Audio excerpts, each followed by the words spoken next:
Morning, everyone. So we're going to continue our study in periodicity. This is actually our last main topic, which is on transition metals. If you remember on the periodic table, our transition metals here are D block metals, although we need to qualify that definition a little bit. We're going to specifically look at some period 3 trends. Your data booklet actually gives you the 3D metals, so going from scandium over to the copper side of it, it gives you the multivalency, the charges, so you don't need to memorize that. But definitely we're going to start seeing some periodic trends. We're going to compare it to trends that we know already. So for example, we've learned things like the radius generally shrinks as I go left to right, but we're going to find that this shrinkage here is actually going to be a lot less dramatic through here. We'll need to be able to explain why transition metals are so special, and also there's some properties that only exist for transition metals themselves. So here's another handout that I'm going to attach to our Google Doc there. I would encourage you just download it and then you can just scribble over it. One thing here is this gives you probably more than enough information. I was trying to summarize between many different textbooks, but I'm just going to try to hit some of the main elements, and then we'll go from there. So last section here on transition metals. So transition metals, typically you can just shorthand them TMs. Surprisingly, although we've been saying transition metals are, if you look at the group numbers here, we're going to look at technically group 3 over to group 12. There's actually a little bit of a qualifying definition. Transition metal, make sure you know this one here. Transition metal are elements who can form stable ions with partially filled D shells. So definitely it does have the emphasis of D shells, but I do want to emphasize here, it has to be able to form an ion that's kind of filled. It can't be fully filled. So for the longest time here, let's look at our configuration. Let's start off with, let's say, scandium. Scandium would have been argon 3s2 3d1. I don't just look at the metal when it's not charged. I know the D blocks come as 5 rooms at a time. We'll see the shapes in an upcoming lesson as well. But so far, I don't just say, oh, scandium. Oh, yeah, you have a D block. Yeah, it's partially filled. Yeah, that makes you a transition metal. What I look at is what are the possible charges that scandium can have. For the longest time, we thought scandium can only have a +3. If I remove electrons, remember our order is P first, S, and then D. I don't have my 3 P's yet. I pull off 1, 2. Oh no, I've lost that one there. I have a stable ion, but I don't have a partially filled shell. For the longest time, scandium wasn't actually included as a transition metal. It is in that middle section, but it doesn't match this definition. Fortunately for us, we had recently discovered scandium can actually have a stable +2.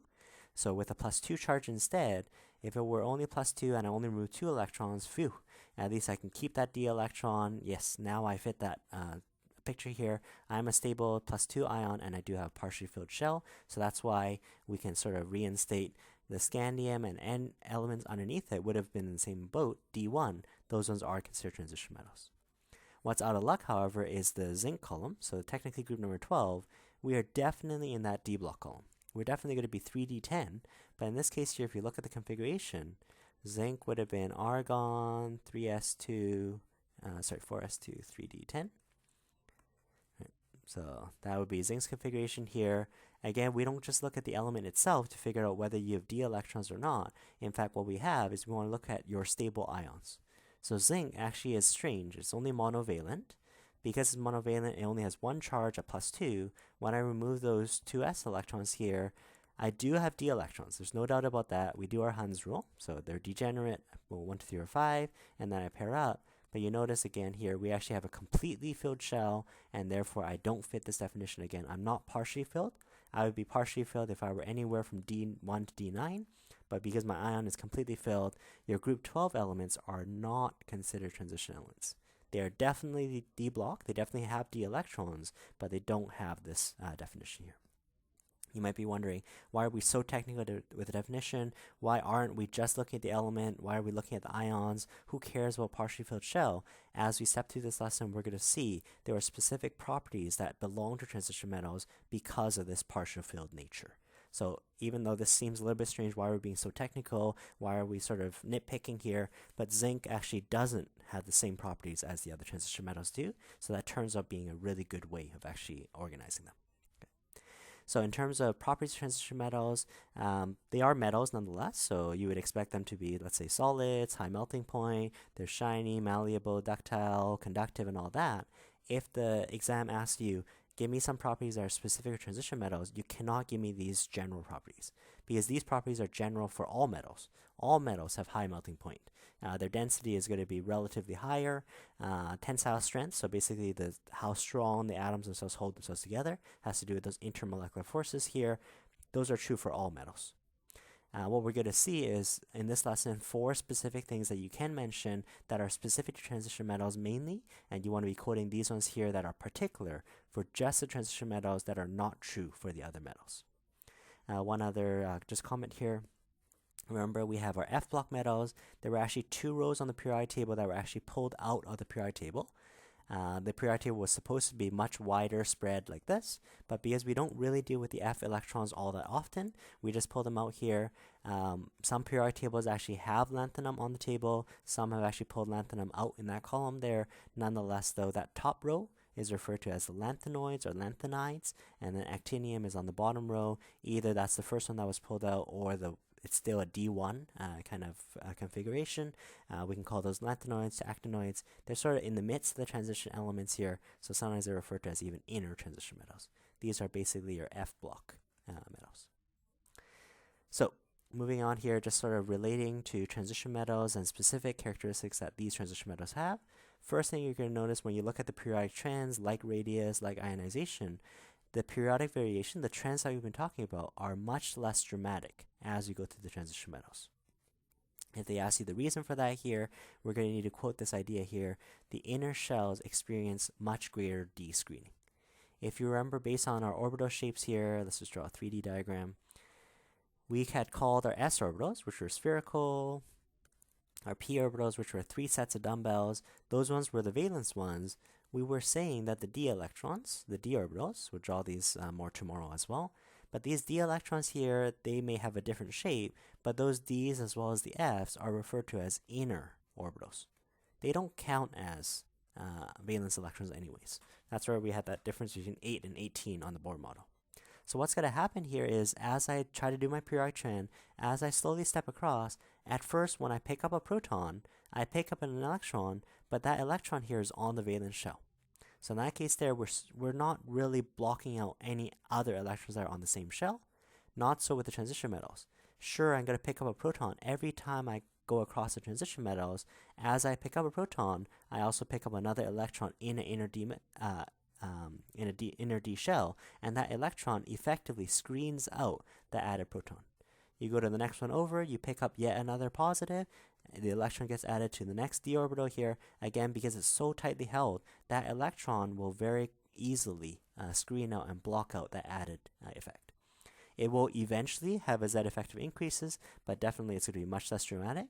So if you look at the atomic radius sizes as well, you might see that the number does drop, but the drop is nowhere near as dramatic as out here. When we're adding just p electrons don't screen other p electrons as well, or s electrons and other s electrons. Because the d's are so close to the core, that's just spatially speaking, there's much less dramatic change. There's a smaller increase in effective nuclear charge because of that increased screening. So that's already one difference. Why are they do still follow the trend. We do expect more protons ends up having a smaller radius, but overall we're adding that electron to the inner shell. Here's where you can answer that question. Can you give me some specific properties for transition metals? Why were we so technical with having a partial filled shell? This first one you actually know very well, although the name of it might be a little bit strange. They say here variable oxidation state. Variable actually means many. And oxidation state, we briefly saw in yesterday's lesson here, they have many charges. This was the one that actually had to be signed first in the number. Another way of saying that is multivalent.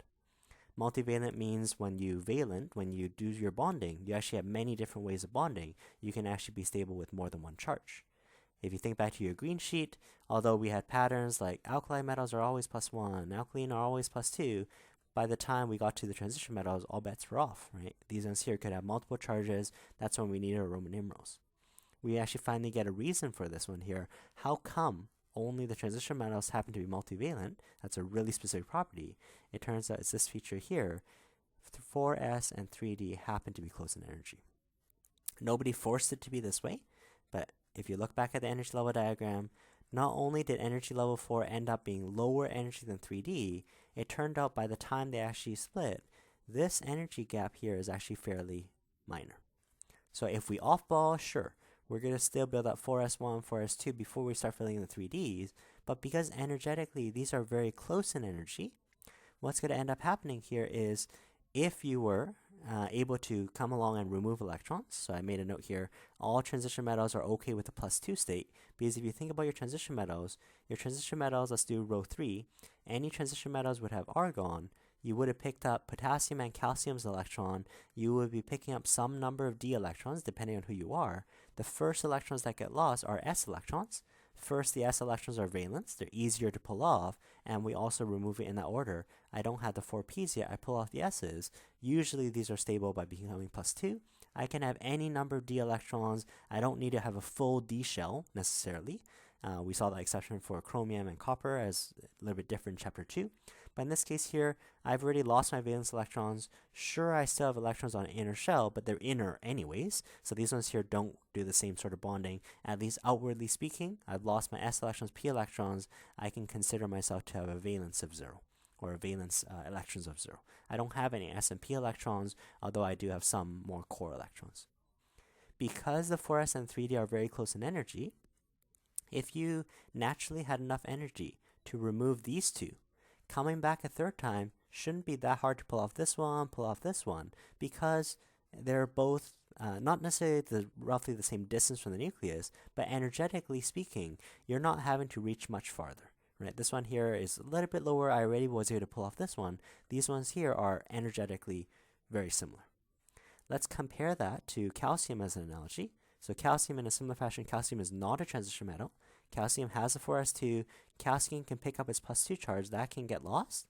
But if I came along and I tried to make it multivalent, I tried to come along again and pull off a +3, you'll notice for calcium, without those added d electrons that are similar in energy, for calcium at least, I'm actually having to reach quite a lot farther, right? This is now going to be an inner shell. That inner shell actually has a full noble gas configuration. Again, not impossible, but it's not naturally going to happen. For calcium, the 4s and the 3p are too far away in energy. You may not have enough energy to pull off that second one. While for all transition metals here, I did iron as an example. Here's just iron's configuration. No problem getting iron to the +2 by removing the 4s2. Effectively, I have no more valence electrons, but because the 4s and 3d are already so close in energy, you can probably come back again. This even has that half-field stability that we enjoy, right? So in that case there, that's why transition metals can have variable oxidation state. That's why they can have more than one charge. Right? It's a careful note here.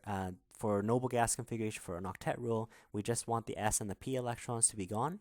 You can be stable with any number of d electrons. You can't predict based on the configuration which ions can exist, but just sort of a broad stroke here, just saying you don't necessarily need to have a full d shell for this to stop bonding.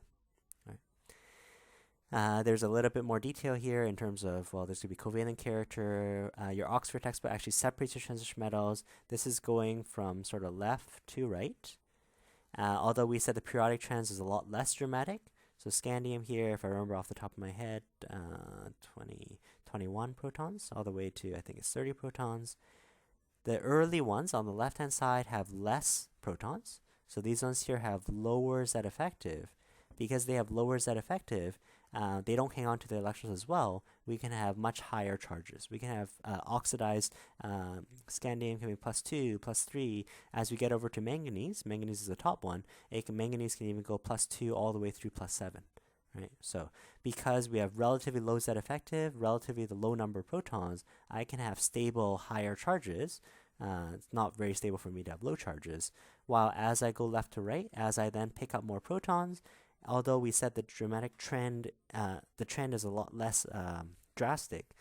Basically, we are eventually going to get so many more protons, even with those electrons that are added, pretty much trying to screen out the added proton, we are going to have a much higher Z effective. So as we get to the right-hand side of the transition metals, typically it's going to get harder and harder for you to get upwards into those really high charges like +6, +7, and therefore we're going to have unstable ones for the high charges, +6, +5, and we're going to get more stable ones, +1s and +2s. So you don't need to memorize that. This one here, I believe, is on table 14 for you on the periodic table.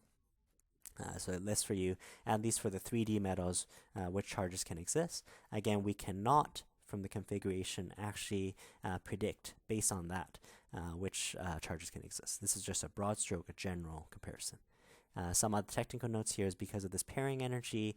As I add electrons, although it's sort of preferred, I want to go into the next lowest energy spot, I do know that these electrons hate each other. Because they hate each other, there's going to be an added energy term I need to account for when I do that. Okay? But that's just technical note here. Make sure you just know the broad stroke. 4s and 3d are close in energy, so multivalent. This second property here is also very cool. We saw a little bit here with aluminum chloride being acidic in an earlier lesson. We're going to come back to the notion of how come they're ions, so transition metals, they actually show many different colors. We've used copper sulfate, which is a nice blue tone. Iron would have an orange tone. Nickel has a green color solution. Cobalt has a red color solution. We actually not only can form what are called complex ions, that's the part we'll emphasize in today's lesson, they actually show a really neat feature of actually being colored. We'll do that as a separate lesson tomorrow. So, what we mean by complex ions, for transition metals, imagine I have my transition metal, it's just minding its own business, it's just sitting there being positive. We know in general charges are unstable. So this charge here shouldn't be able to exist just happily like this as positive. What turns out here is we're going to assume that the background is water. We've said it a couple of times now, water is a polar molecule. The oxygen side is kind of negative, the hydrogen side is kind of positive. That has to do with the electron activities. Oxygen is higher Z effective, pulls harder on the electrons. Water overall is neutral. It cannot get rid of the positive charge, but at least it can surround it. Water is going to come around. In IB, we're only going to do the most common geometry, which is the water surrounds it from the left and from the right. It's going to surround it from the top down, top and bottom. And it's going to surround it from in front and behind. We need to start thinking in 3D again. But basically, I'm surrounding it by all sides here. Again, I'm not completely able to eliminate the charge, but like that hot potato example here, instead of just one poor old M trying to hold on this hot potato, because it's now formed a much larger complex, it hangs out with these 6 waters all together, that hot potato can be passed around a much larger grouping. Overall, I'm still positive, but I'm still going to be more stabilized. So this is what's referred to as a complex ion. A complex ion is made up of a transition metal with, in general, we call them ligands, and I'm using water as an example of a ligand. In this case here, it's a metal. I'm surrounded by 6 water ligands, so water subscript 6, but I still have an overall charge. M, let's say, was a plus charge, so overall my complex is still positive. Make sure you know this definition. Define a ligand, all right? So what is it that makes this water here behave in this fashion, able to complex? A ligand, try not be super precise here. Don't say it's an atom or an ion. Just say it's a species. It's some chemical. Its job is actually to donate a lone pair of electrons. We'll see lone pairs much more in the next chapter. Essentially what we're saying here, normally when we have, let's say I have fluorine. This is not a ligand, by the way. So let's say I have fluorine. I can count the valence electrons just by looking at the group number. We're group 17 or group 7. Normally when we form a covalent bond, a bond is made out of 2 electrons. So this is called a single bond. And you'll notice that both fluorines actually contributed 1 electron. So it was fair. It was like a 50-50 split. In this case here, water is doing a very special type of bond. So here's water. Yes, it's neutral, although water does have these extra electrons not currently used for bonding. That's why we call them lone pairs. And it's going to interact with the transition metal. The transition metal itself actually does have some d electrons, but at least in terms of valence, its loss is s and p electrons. Water as a ligand is going to donate both of its electrons to that metal center. It is going to end up forming a covalent bond. That bond is also 2 electrons, but you see that the 2 electrons actually came from one neighbor, and we give this a very special name. If that happens, I donate both electrons for that bond. I call that either a coordinate bond. The old name of this used to be a dative bond. So to be a ligand, I have to have some lone pairs, and I have to be able to share both of the electrons in making a covalent bond to actually stabilize the transition metal center. In our acid-base chapter next year, we're actually going to talk about this using acid and base. This property of being able to donate an electron pair actually makes you a base. Now you might be wondering, well, where's the hydroxide coming in and whatnot? Turns out hydroxide is a small example of a base. This is actually the most broad definition. A Lewis base, or what we're calling a ligand this year, is an electron pair donor. Careful, the emphasis here is a pair. A lot of things will donate electrons, but in this case, it donates both electrons to form that dative bond. Bases always neutralize with acids, so in this case here, we're going to call the transition metal in this section here the Lewis acid, and the Lewis acid is the electron pair acceptor. It's the one that receives this electron pair. All right, so we have a bunch of these ligands here. No, you don't need to memorize them. Again, on your data booklet, actually I think that's table 14. Maybe this one here is table 13. You'll be able to find it. So I think this is table 14. It makes a listing of a whole bunch. Oh, sorry, actually, this is table 15 here. I should actually read it here. So table 15. So table 15 actually lists for you, I think iodide is going to be known as the weakest ligand. Ligands, although all of them are able to do this feature of donating their electrons, complexing with the metal, some are better than others. So I know on the spectrochemical series, I think you have iodide. A couple entries later, you have fluoride. And then, yes, you're going to have your water. I think you're going to end up with cyano, is close to carbon monoxide, things like that. You don't need to memorize it, but there's that ordering. The things that are better as ligand are called stronger field ligands. This is in an area of chemistry called crystal field chemistry. That's like there's this language of field, but stronger field ligands. And just like when we do single replacement reactions, we want more active kicking off less active. We're going to see anyone that's higher up has no trouble kicking off anyone underneath it, but usually it's going to be more in equilibrium. So depending on the proportions, depending on how many ligands are actually around, how many actually work its way geometrically around this metal center, sometimes a lower ligand might still be there, although in general, bond to bond wise, the stronger field ligand can kick off something lower. What makes a ligand stronger or weaker? I can do it with one example here. You'll see both iodide and fluoride both have 8 valence electrons. These ones here are their charged equivalents, so they've already stolen an electron from someone. Both of them can do this coordinate bonding. Both of them can take their lone pair, attack a metal with it. The reason why they want to come around the metal is to help stabilize the positive attraction. But if you compare these two are both halogens. They should have very similar reactivities, and yet iodide is on, I think it's row 5, so that's going to be in a 5p orbital. This one here is only in a 2p orbital. In terms of this, we can talk about what's called an electron density. Here, I'm trying to donate 2 electrons, but it's my 5th orbital out. This dumbbell is a much larger out than, let's say, this dumbbell for the 2p. In that case there, you can actually refer to this second one here as actually a higher electron density. Not a density in terms of mass, like substance packed. This one here is actually like the charge is packed inside a tinier room. In that case there, because that's a more negative region, that's able to get much closer to the metal. Negative likes positive. It's going to push in tighter to the metal, and we'll see its impact on color in tomorrow's lesson. So that's what means to be ligands. Ligands are categorized in terms of strengths. That's why I wanted you to be really general in terms of this. It's a chemical that can do this donating, because I could be neutral, like water, or I could be charged. If you just said it's an ion that donates lone pair, what about water? Right? What about carbon monoxide? Okay, so you want to be a little bit more general to make sure you capture all of it. All of these ligands here, some other definitions for you. All of these ligands are said to be monodentate. That sort of base word dent sort of sounds like teeth. These ligands here all have one tooth. These ligands here will only take one bite, will only do this donating once. Now you might say to me, well, iodide actually has 4 lone pairs. How come it doesn't take 4 bites? In our next chapter, we're going to see that by the time it's bitten on one side, unfortunately, if you look at the bond angles, how far away the other negative charges are, they're actually pointed the wrong direction. If the metal is on this side, there's no way for those other orbitals to actually come back and rebite this one. Is it possible to have a ligand that actually bites twice? Sure. We can have section 16 here. Section 16 will give you 2 or 3 what are called polydentate ligands, ligands that can bite multiple times. We can also refer to them as a chelating ligand, this chelate word there. But in general here, I'll give you an example of one. One of them on that chart here is ethylene diamine. It would definitely have to be a larger molecule. So it's not just the one atom because the orbitals are pointed the wrong way. In this case here, your amino groups, the N groups on both sides, if I bit the metal on this side, because I do have a longer chain to it, I can come back and I can bite it from another side here. So that's called a chelate here.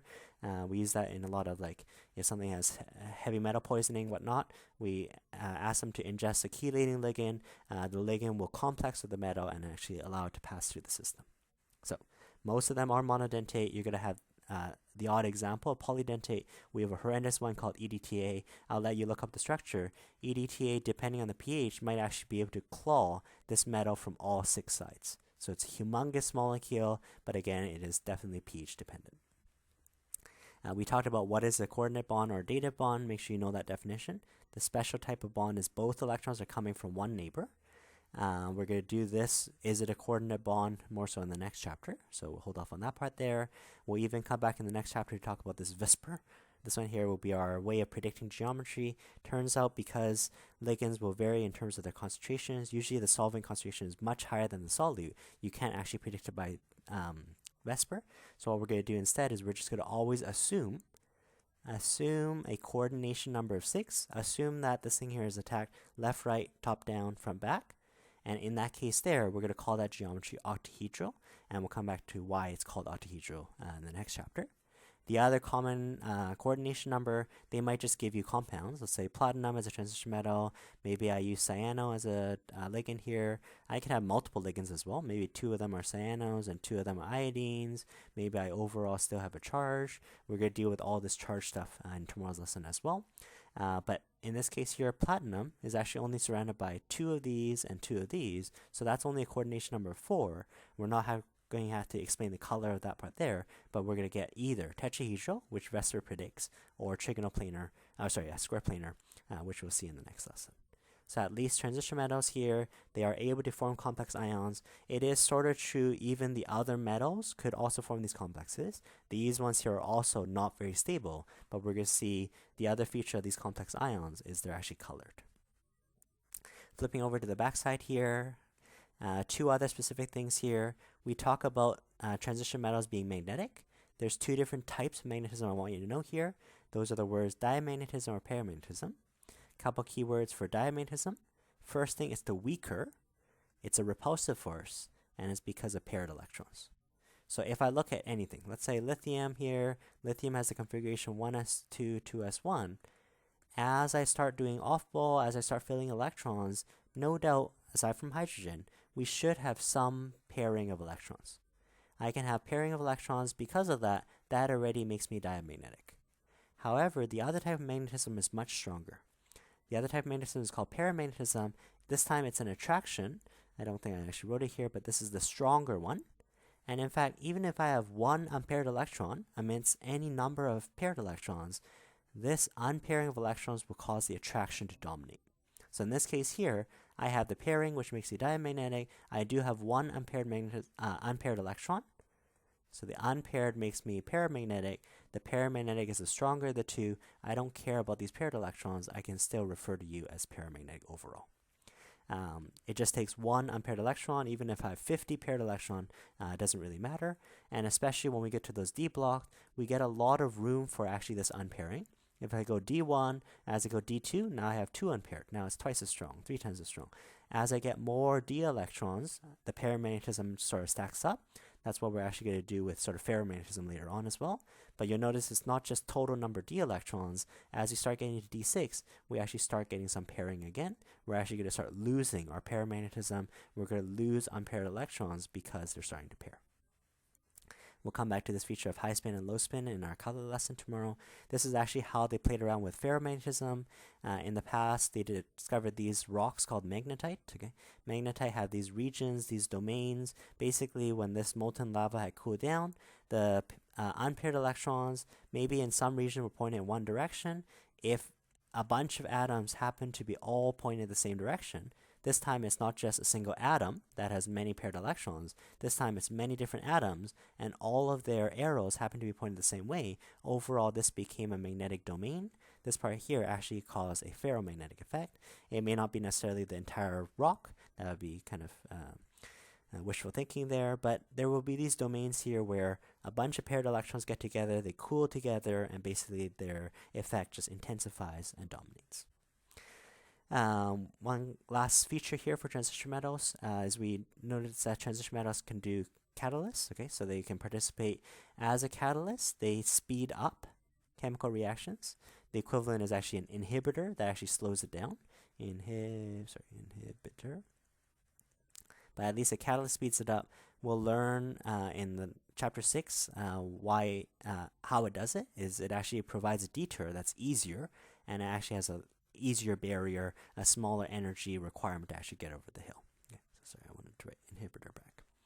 So inhibitor slows down, a catalyst always speeds up, and a catalyst is sometimes we say a catalyst is never consumed overall. That sort of makes it sound like the catalyst is magic. It just stands back and somehow speeds up the reaction. No, in fact, it does enter the reaction. It's just that it exits out exactly unchanged, so therefore it's ready to catalyze another reaction. We've already seen a few examples of this one here. Catalysts can be categorized as either heterogeneous or homogeneous. Hetero meaning the states are different. So we did our elephant toothpaste sort of demo. We started off with peroxide. Permanganate was that black powder catalyst. So there's our transition metal catalyst. Make sure you memorize this process. I can say state the Haber process. So it's a very cheap way of taking the nitrogen in the air and the hydrogen in the air, reforming it into ammonia.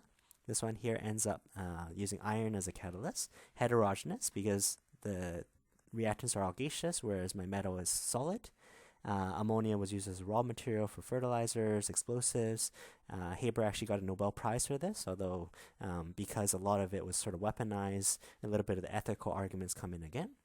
We'll see hydrogenation a lot in the next year when we do organic. Basically, I'm adding hydrogen to a double bond. A double bond here is unsaturated. By adding the hydrogen, I end up making just a single bond. Again, these are all gaseous, and nickel is the catalyst, or platinum, palladium would work as well, solid. Inside our cars, we remove this poisonous carbon monoxide, nitrogen monoxide. We use palladium and platinum as catalysts. Our catalytic converters do this. That's why your cars typically need checkups, making sure the catalytic converters are good, making sure you're not accidentally poisoning yourself. Also memorize this contact process here. Contact process here, it doesn't look like much, but turns out this SOx and NOx here, we saw from yesterday's lesson here, because these are non-metal oxides, especially when you later on react this with water, this will end up forming sulfuric acid, sulfuric acid as well. We use sulfuric acid a lot in our chemistry. It's called the king of acids. We produce millions of tons every year. That's why this reaction is so important. And vanadium, you notice that it doesn't have to be just the pure elemental transition metal. It could be in compound form, but we have the transition metal participating in catalysis, participating as a catalyst.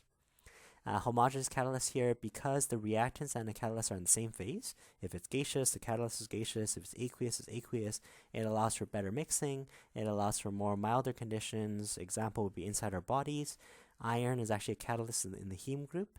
So iron is actually our oxygen carrier here. Never overall used up, but definitely it absorbs oxygen, no problem, gets to our muscles, releases the oxygen, no problem. It allows us to form these really weak bonds, catalyze that reaction. And then cobalt in vitamin B12 is said to help with production of red blood cell and healthy nervous system. So if they ask you that question, define for me a couple key things that are only specific for transition metals. You can name these four. Don't tell me the solid, shiny, or whatever. Tell me the multivalent. Tell me they can form complex ions, they are magnetic, and they also form catalysis. One last quick note here is we're starting to get into a little bit of the environmental part of chemistry as well. We want to be green in terms of chemistry. Some people noticed from chapter 1 there was a term called atom economy that we sort of missed out in the first chapter. And essentially atom economy is almost like an efficiency argument. How much useful product did we get out of how much total product that we created? So let me just draft this out for you. Let's say I have A and B is making C and D. Let's say we're in the ammonia manufacturing business. We're interested in creating C. Now, based on a total mass argument, I know the total mass of A and B will be conserved between C and D. But because I was only looking for the mass of C, I would then say, well, the part that was useful was how much mass of C that the A and B that I ended up putting in. That's not going to be 1 because I would have ignored the D here. This is going to end up giving me a ratio, and that's going to be called my atom economy. Obviously, you want atom economy to be higher, so therefore I'm able to not have any extra waste products. The D just happened to come out of that reaction there, but at least how much useful of the chemical that I wanted came out. That's called atom economy. All right? So if you have any other questions, just let me know. Take care, guys.